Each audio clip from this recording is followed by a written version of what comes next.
1 বছর পরে এসে আমাদের বলতে হচ্ছে যে বিগত যে ফ্যাসিস্ট সরকার, সেই সরকারের যা যা কর্মকাণ্ড, সেই কর্মকাণ্ডগুলোই আমরা আবারও ঘটতে দেখছি।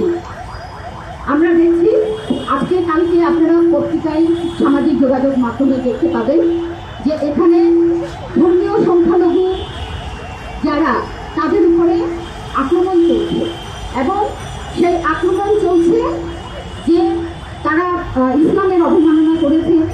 বাংলাদেশ একটা গণতান্ত্রিক দেশ, বাংলাদেশের বেশিরভাগ মানুষ ইসলাম ধর্ম পালন করে অবশ্যই, কিন্তু এটা কোনো ইসলামিস্ট কান্ট্রি নয়। বাংলাদেশ কিন্তু একটা গণতান্ত্রিক রাষ্ট্র। 1971 সালে এই দেশ যে স্বাধীন হয়েছিল, একটি গণতান্ত্রিক রাষ্ট্রের আকাঙ্ক্ষা নিয়ে দেশ স্বাধীন হয়েছিল।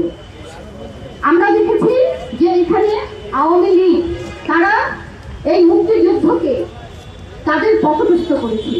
তারা এখানে 71-এ যারা যুদ্ধাপরাধী ছিল তাদেরকে তারা নানানভাবে ব্যবহার করেছে, এবং এখানে একটা ধর্মের নামে মানুষের যে ধর্মীয় অনুভূতি, সেই অনুভূতিকে কাজে লাগিয়ে তারা রাজনীতি করতে চেয়েছে।